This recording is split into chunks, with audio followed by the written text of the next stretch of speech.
나 개인 일로 외부에서 하루 종일 시간을 보낼 때가 있습니다. 그러다 저녁 때가 되면 핸드폰에서 띡띡 소리가 나요.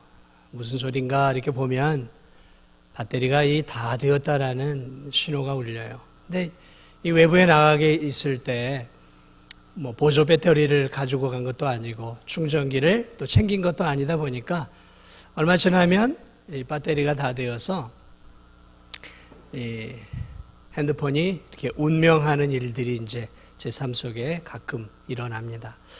늘 가지고 다니고 정말 비서죠. 핸드폰은 오늘날로 비서 역할을 하는 이게 딱 수명이 다하면 좀 당황스러울 때가 있어요. 아마 저만이 아니라 여러분들 가운데서도 그런 일들이 좀 일어날 것입니다. 자, 어쨌든 새로운 충전기를 충전된 배터리를 갈아주지 않는 이상은, 충전을 시키지 않는 이상은 더 이상 핸드폰이 작동을 하지 않게 되죠. 이렇게 배터리가 다 나가버린 이 핸드폰과 같은 방전된 우리의 인생, 때때로 그러한 그 인생을 우리가 경험할 때가 있습니다. 열심히 우리가 일을 하다 보면 때때로 우리의 삶에 이 방전된 느낌을 받을 때가 있습니다. 어느 날 불현듯 아무것도 하기가 싫은 상태에 빠질 때가 있어요. 아무것도 하기가 싫은 것이죠. 평소에 활력이 있었던 내가 어느 순간 방전된 이 핸드폰처럼 아무것도 하기가 싫어요.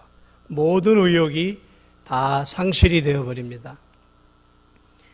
예배를 드리는 것도 하고 싶지 않고, 성경도 읽고 싶지 않아요.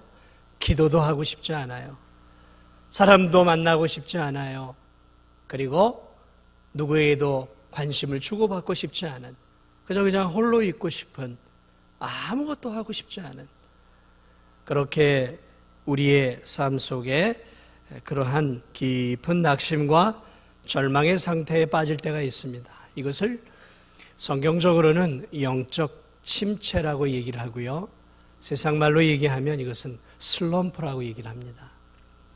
이렇게 우리의 삶에 슬럼프가 찾아올 때가 있습니다. 그렇게 되면 참 우리의 삶에 저 사람이 바로 그 사람이었나라고 생각이 들 만큼 전혀 그 사람답지 못한 행동들을 하는 모습들을 보게 되는 것이죠. 영혼은 있으나 영혼 없는 생명과 같은 상태에 빠지는 그 마음. 그래서 그러한 성도들을 때로는 그러한 저 자신을 때때로 바라볼 때 살고 싶기보다는 차라리 죽고 싶은 마음이 더 많이 드는 그러한 환경에 처해 있는 것들을 보게 됩니다. 저는 오늘 이렇게 충전이 다 방전이 되어버려서 아무것도 하고 싶지 않고, 그래서 이제는 빨리 죽고 싶어 하는 마음을 가졌던 한 위대한 신앙인을 오늘 여러분과 함께 좀 나누어 보고자 합니다. 우리가 알고 있는 것처럼 이 사람은 위대한 하나님의 사람 엘리야입니다.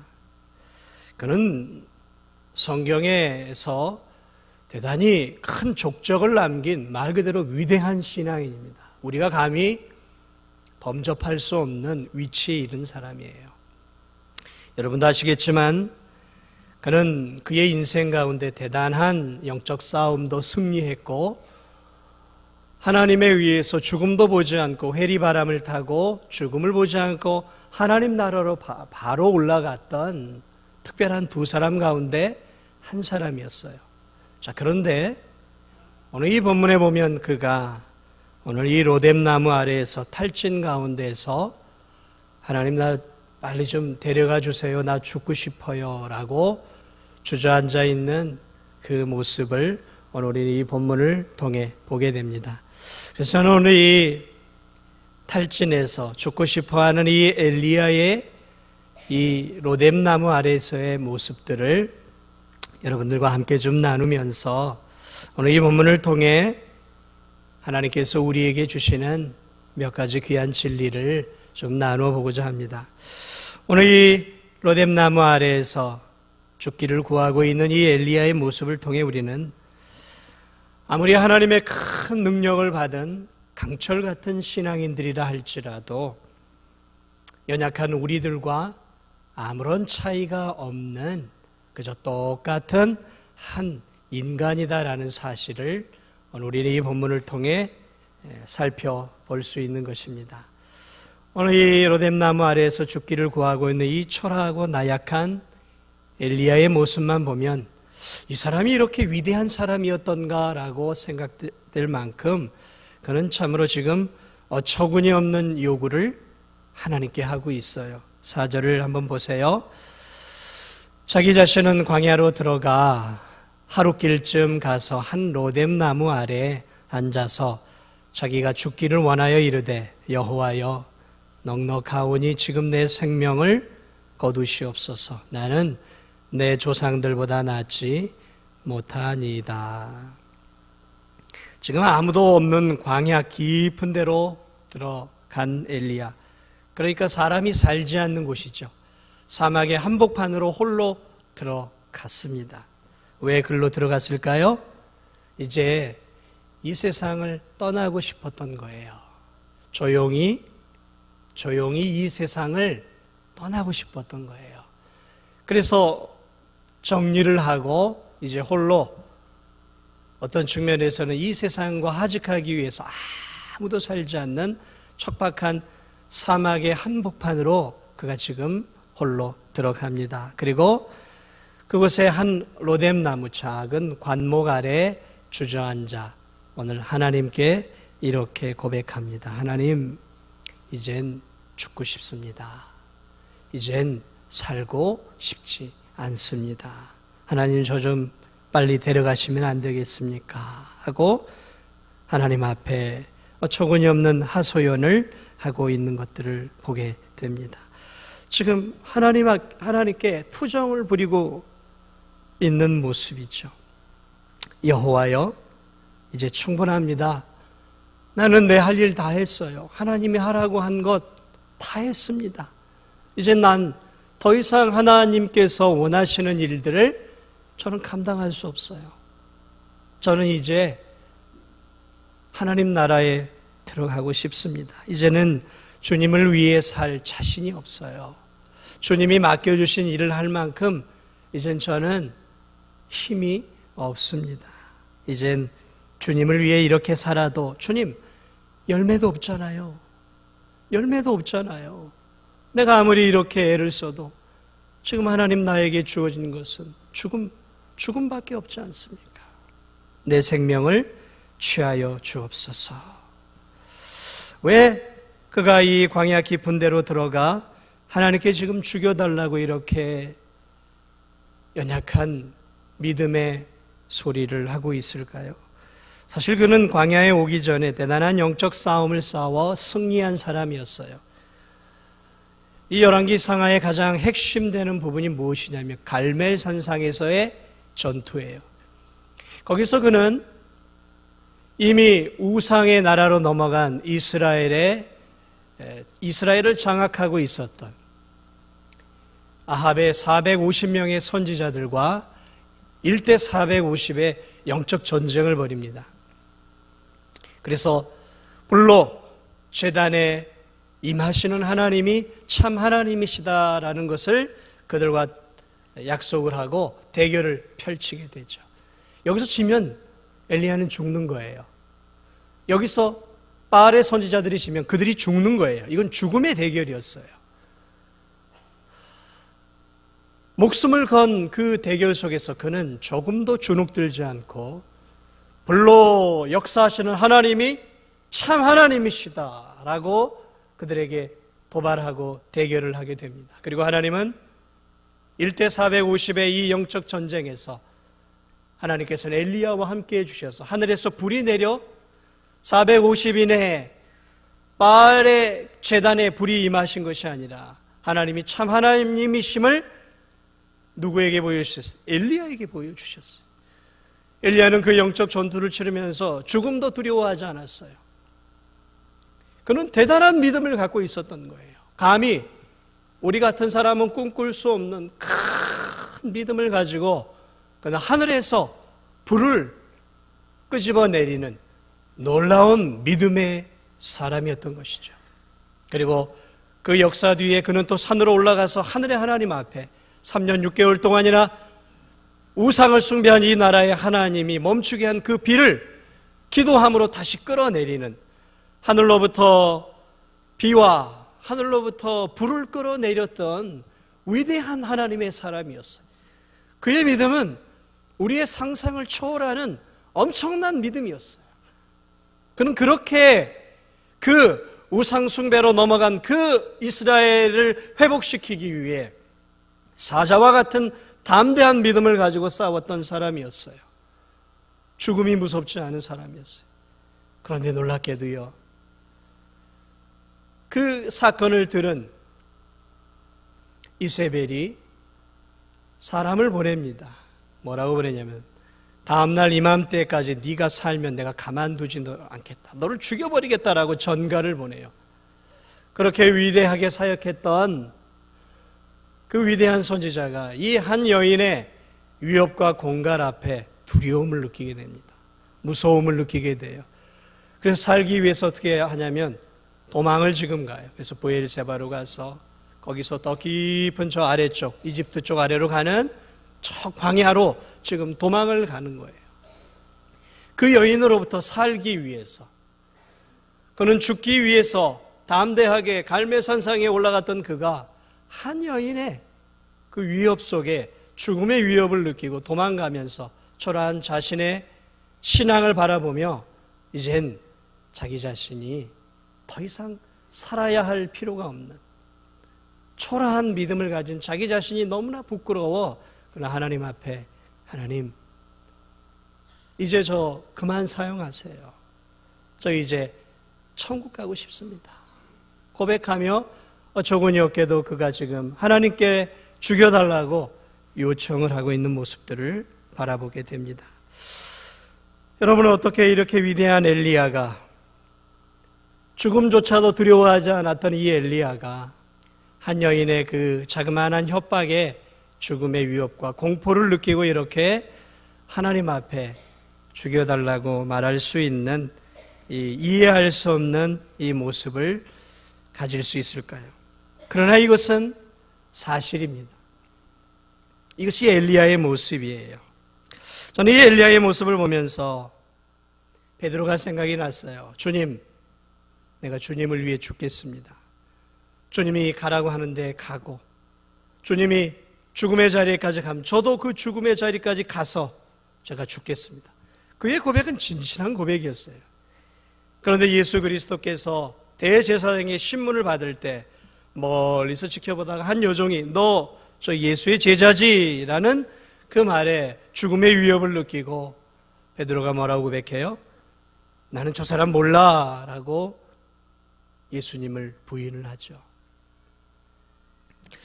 그 죽음의 작은 위협, 그 한 여종의 작은 위협 앞에 이 믿음의 사람 베드로조차도 예수님을 부인한 모습을 우리가 보게 됩니다. 저는 이 모습을 바라보면서 아무리 강철 같은 믿음을 가진 사람들이라 할지라도 우리와 아무런 차이가 없는 연약한 인간들이구나. 하나님께서 감당할 수 있는 그 은혜를, 능력을 주시지 않으면 우리와 똑같이 초라한 모습으로 되어질 수밖에 없는 연약한 성정을 가진 인간이구나라는 것들을 오늘 이 본문을 통해 바라보게 됩니다. 사랑하는 여러분, 성경을 보면 위대하다라고 하는 하나님의 사람들 가운데 그러한 사람들이 종종 나오는 것들을 보게 됩니다. 모세, 얼마나 위대한 사람입니까? 그 하나님을 두려워하지 않는 세계 최강대국이었던 바로 왕을 만나 그와 대결하지 않습니까? 그렇게 해서 하나님의 은혜로 이스라엘 백성들을 건져내지 않습니까? 그러나 그 광야 생활 속에서 이스라엘 백성들이 말을 듣지 않아요. 너무 힘들게 해요. 그러니까 이 위대한 하나님의 종 모세가 민수기 11장 15절을 보면 이렇게 고백합니다. 주께서 내게 이같이 행하실진대 구하옵나니 내게 은혜를 베푸사 즉시 나를 죽여 내가 고난당함을 내가 보지 않게 하옵소서. 주님, 저 강팍한 이스라엘 이 백성들이 변하지가 않네요. 내가 아무리 사역을 해도 변하지가 않네요. 주님, 나에게 은혜를 주셔서 저 좀 빨리 데려가 주세요. 저 죽고 싶어요. 주님, 죽여달라고 지금 하나님께 죽여달라는 은혜를 위대한 하나님의 종 모세가 지금 구하고 있다는 것이죠. 오늘 이 모세의 모습, 모세의 이 영적 탈진의 모습은 오늘 이 본문에 나오는 엘리야의 영적 탈진과 같은 맥락에서 우리가 볼 수 있습니다. 위대했던 하나님의 사람, 하나님이 마귀에게조차도 야, 너 저 종, 내 종 욥을 보았느냐 했던 그 욥에게 그런 시련이 찾아오죠. 그럴 때 그 심한 시련 속에 욥기 4장 22절을 보면 욥이 이렇게 고백합니다. 무덤을 찾아 얻으면 심히 기뻐하고 즐거워하나니. 무슨 말이냐면 하나님, 저 무덤 속에 있는 사람들이 내가 부럽습니다. 하나님, 나 좀 빨리 데려가시면 안 될까요? 하나님께 빨리 좀 데려가기를 소원하고 있는, 죽고 싶어하는 욥의 모습이에요. 차라리 내가 저 태어나지 않은 이 낙태한 아이처럼 되었으면 좋겠다라는, 빨리 죽고 싶다라는 것이죠. 그래서 성경은 하나님이 칭찬하고 하나님이 위대하다라고, 우리가 위대하다고 생각했던 그 믿음의 사람들이 사실은 그들의 삶 속에서 죽고 싶어 할 만큼 영적인 깊은 슬럼프들이 있었다라는 것이죠. 그렇다면 우리는 예외일까요? 아니요. 우리 같은 평범한 신앙인들은 더 많은 이러한 영적 슬럼프들을 겪게 되는 것이죠. 그러므로 믿음의 큰 성도들이든 믿음이 작은 성도들이든 상관이 없이 우리의 이 험한 인생길 속에서 어느 이 엘리야와 같이 정말 빨리 하나님 나라에 들어가고 싶어 할 만큼 고통스러운 그러한 영적 침체와 슬럼프들을 겪게 되는 것들을 보게 됩니다.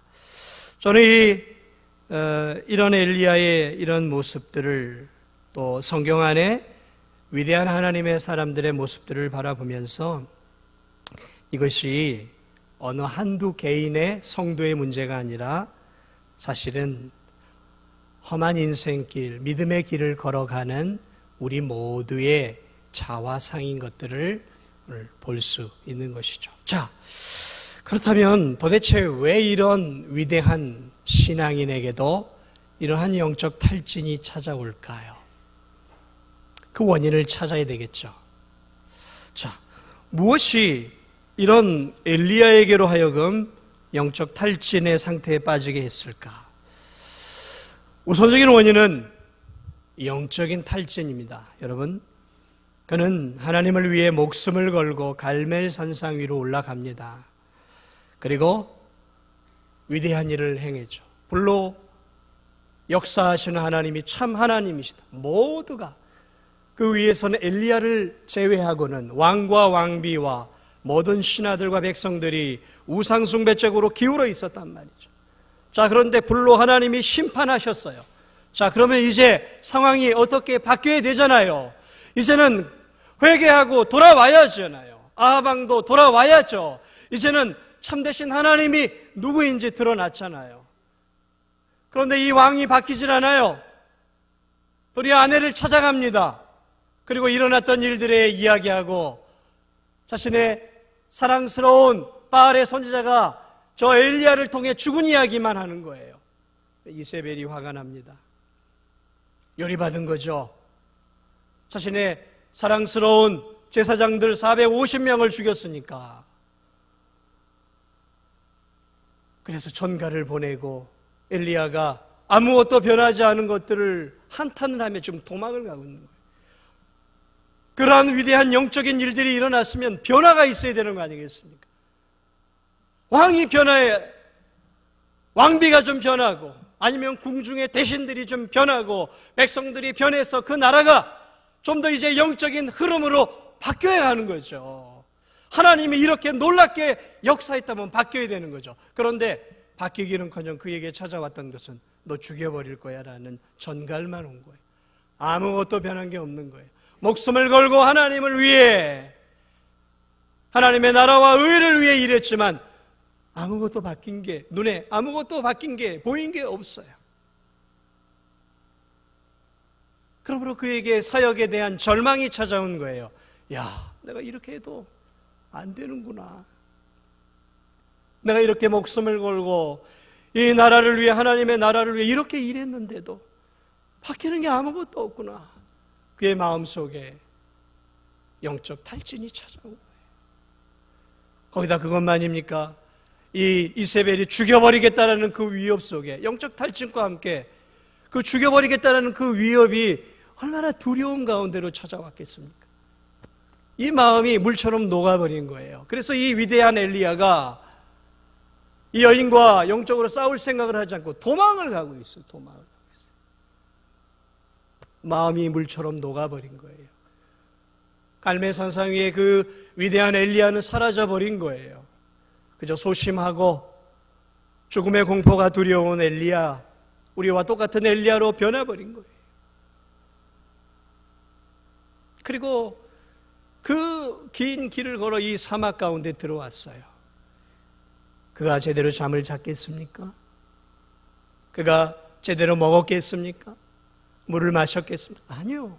아무것도 먹지 못했어요.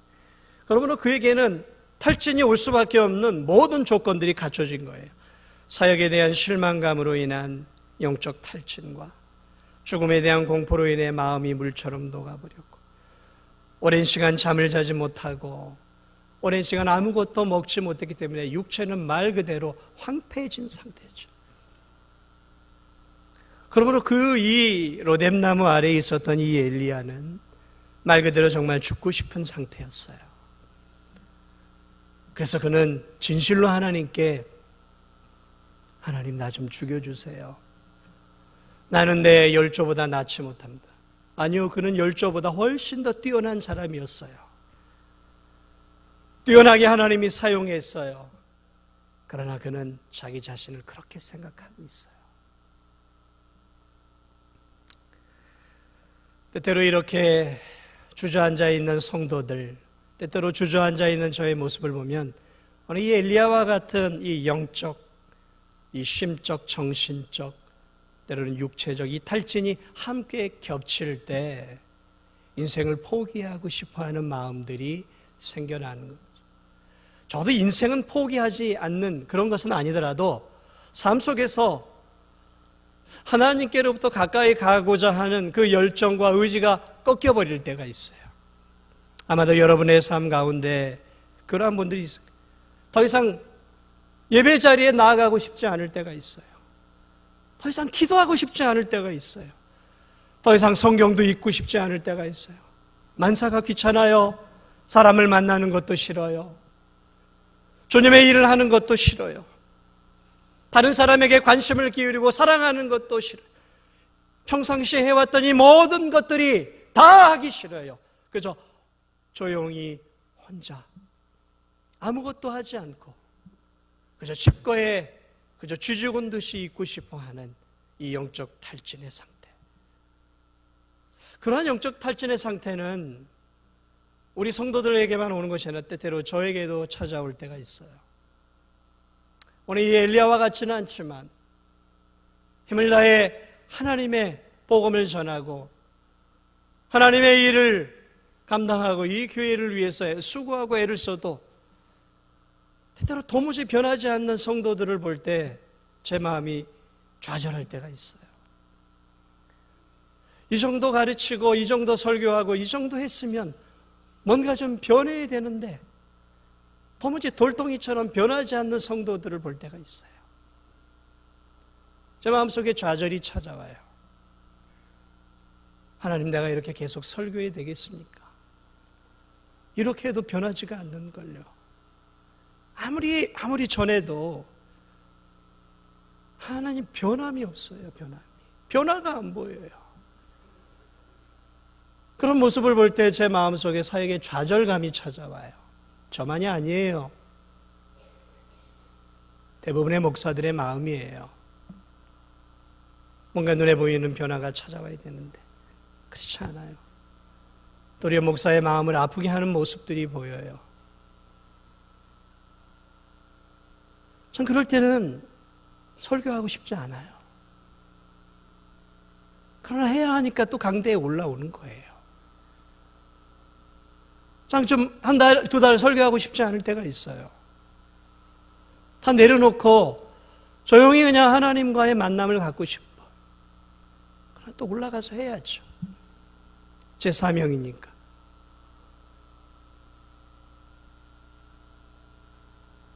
때때로 성도들 가운데에서 그런 이야기들이 저에게 들어와요. 저의 연약한 부분, 부족한 부분들, 불만들이 들어와요. 엎친 데 덮친 격이죠. 제 마음이 약해져 가는 거죠. 힘이 축축 빠지는 거죠. 저도. 거기다가 하나님의 일을 하느라고 업무가 과로해서 잠을 제대로 못 자면 저도 정말로 이 엘리야만큼은 아니더라도 아무것도 하고 싶지가 않고 아무리 사랑하는 성도들이라 할지라도 그냥 쉬고만 싶을 때가 있어요.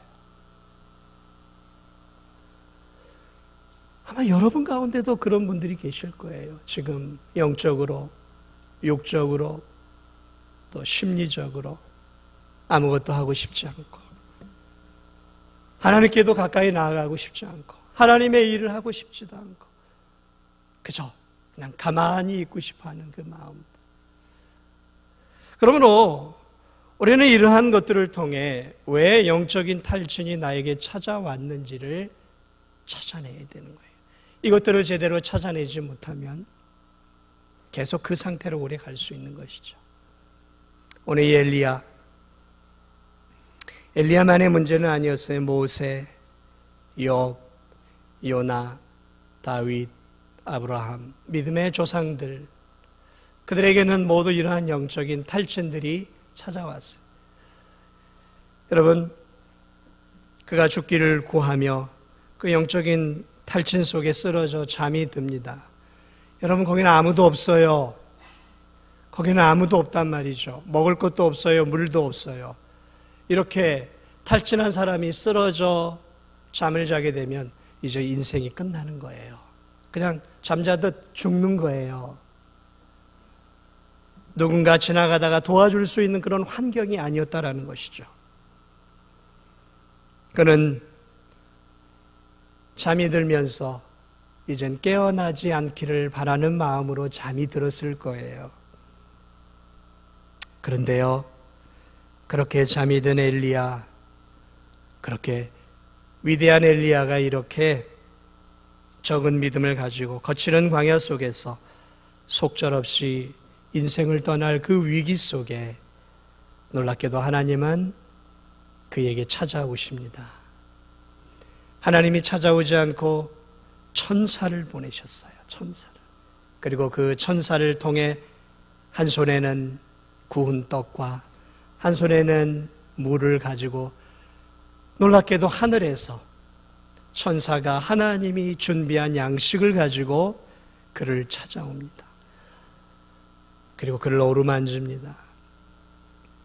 그저 잠들어 죽기를 바라며 자고 있는 그 탈진한 엘리야를 어루만져요. 엘리야는 그 어루만짐 속에 하나님의 만지심을 경험하게 되죠.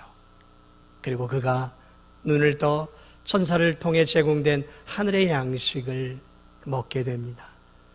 그리고 또 차요.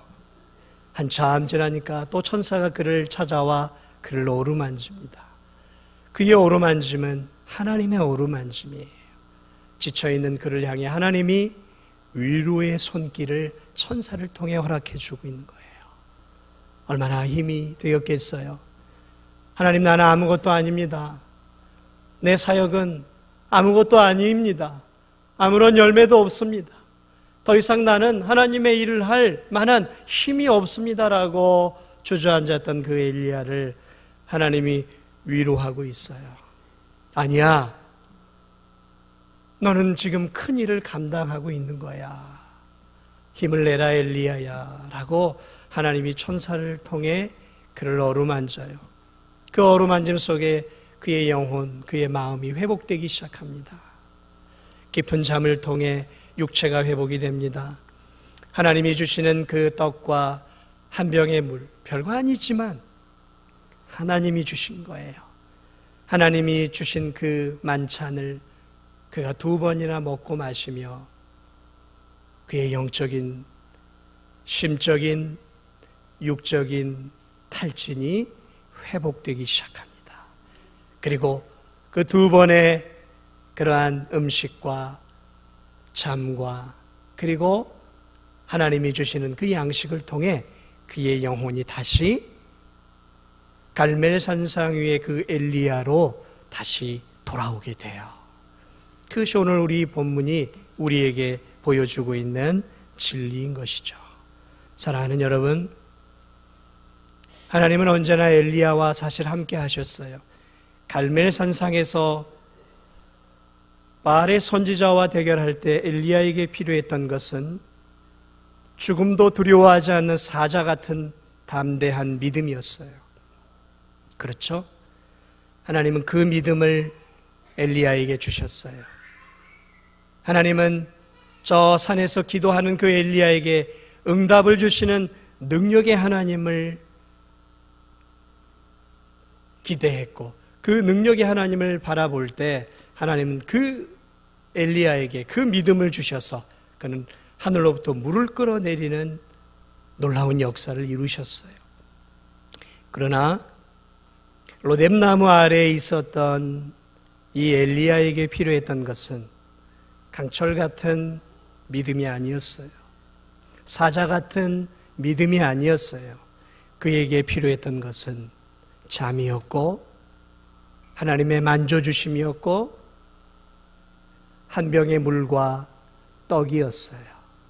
하나님은 그의 필요를 적절하게 아셔서 어느 이 침체 가운데 있었던 이 엘리야를 찾아오셔서 그에게 필요한 것들을 공급해 주심으로 그로 하여금 다시 그 로뎀나무에서 일어나 이제 마지막 하나님의 귀한 사역을 감당할 수 있는 그 힘을 제공해 주시어요. 그래서 그 힘으로 그가 이제 하나님의 산 호렙으로 가게 되고 이제 남은 놀라운 사역들을 그가 이후에 감당하게 되어지는 것이죠. 사랑하는 여러분, 여러분 가운데 영적 침체, 육적 침체, 마음의 깊은 침체 가운데 있는 성도들은 없으십니까? 때때로 우리에게 이런 것들이 찾아올 때가 있어요. 그러나 여러분 하나 꼭 기억해야 할 사실이 있어요. 그것이 무엇이냐면 엘리야는 그렇게 죽고 싶은 상황 속에서도 하나님을 찾고 있었다라는 거예요. 그러나 하나님께로부터 멀어지진 않았다라는 사실이에요. 그는 죽고 싶은 그 상황 속에서도 하나님 죽여주세요라고 하나님께 호소하고 있어요.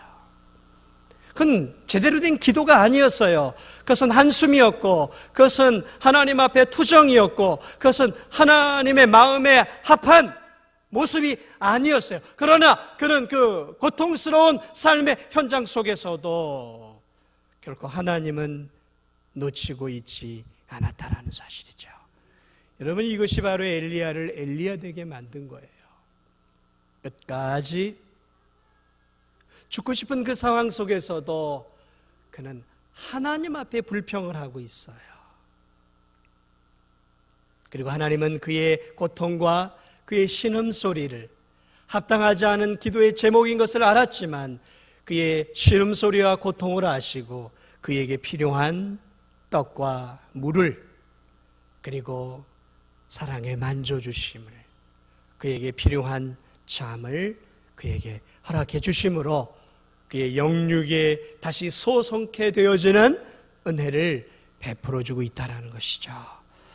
사랑하는 여러분, 힘들고 어려울 때 어디로 피하시렵니까? 피하더라도 주님께로 가세요. 울더라도 주님께로 가서 우세요. 주저앉더라도 주님께 주저앉아 우시고, 탄식을 하더라도 원망을 하더라도 하나님께 하세요.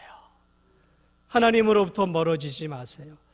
가장 바보 같은 성도는 하나님께로부터 멀어지는 성도예요. 끝까지 그래도 하나님을 붙잡아야 되는 것이죠. 로마서 8장 32절은 이렇게 얘기합니다. 자기 아들을 아끼지 아니하시고 우리 모든 사람을 위하여 내주신 이가 어찌 그 아들과 함께 모든 좋은 것을 우리에게 주시지 않겠느냐. 너를 위해 독생자까지 아낌없이 주신 하나님께서 네가 정말로 필요한 것이라면 주시지 않겠느냐라는 것이죠. 하나님 앞에 탄식하고 신음하는 그 신음소리조차도 하나님은 다 듣고 계셔요. 그러므로 여러분이 정말 도저히 일어나기 힘든 상황 속에서라도 우리가 가야 할 곳이 있어요. 그것은 로뎀나무 가운데 함께 하신 그 하나님께로 여러분 가야 하는 것입니다. 예수님이 이 땅에 오셔서 이렇게 말씀하셨어요. 수고하고 무거운 짐진 자들아, 다 내게로 오라. 내가 너희를 쉬게 하리라. 무거우세요? 인생의 짐이 무거우세요? 주저앉아 계십니까? 너무너무 힘드세요? 어디로 가야 합니까? 주님께로 가세요. 주님께로 오라고 우리를 초대하고 있지 않습니까? 다른 데로 가지 마세요. 골방으로 가지 마세요. 사람이 없는 곳으로 피하지 마세요. 어디에나 함께 계시는 이 예수 그리스도께로 가세요. 그래서 그분의 옷자락을 붙잡으세요. 눈물을 흘리더라도 그분의 옷자락을 붙잡고 눈물을 흘리고, 탄식을 하더라도 예수 그리스도를 붙잡고 탄식을 하세요. 그러면 이 좋으신 하나님, 이 땅에 오셔서 우리의 질고를 지고 우리의 고통을 짊어지고 우리와 함께 이 땅에서 고통을 함께 겪으셨던 그 좋은 예수 그리스도께서 여러분들에게 필요한 쉼과 여러분들에게 필요한 처방을 적절하게 내려주실 것입니다. 사람은 우리의 필요를 채워주지 못해요. 사람은 우리의 영적 탈진과 이 마음의 지침을 해결해 줄 수 없어요. 그러나 우리의 영혼과 우리의 마음과 우리의 육체를 아시는 하나님께서는 적절하게 우리의 필요를 채워주시고 우리의 짐을 함께 져주시고 우리로 하여금 하나님의 나라에 갈 때까지 귀한 사명을 감당할 수 있도록 우리를 붙잡아 주심을 여러분 믿으시기 바랍니다. 하나님을 붙잡으세요. 오늘 이 엘리야처럼 연약해진 엘리야였지만 그러나 결국 하나님을 붙잡음으로 하나님께서 그의 영혼을 다시 살리시며 귀하게 쓰셨던 것처럼 오늘 우리 또한 끝까지 우리의 모든 인생의 짐을 대신 져주신 예수 그리스도께 우리의 모든 것들을 내려놓고 예수 그리스도께서 주시는 안식과 예수 그리스도께서 주시는 위로와 힘과 능력을 공급받아서 아무쪼록 저 호렙산 하나님이 우리를 위해 예비해 놓으신 저 천국을 바라보면서 믿음의 길을 끝까지 포기하지 않고 달려갈 수 있는 사랑하는 우리 성도들이 다 되시기를 주님의 이름으로 축복을 드립니다.